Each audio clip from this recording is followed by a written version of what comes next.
must now consider if parents of four-piece household have the same kind of appreciation for schooling. In this case, we need to induce a shift in perspective through advocacy campaigns.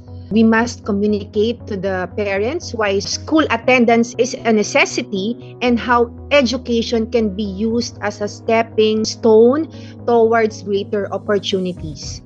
LGUs can also explore implementing parental support education programs for four-piece households to encourage parents to send their children to school.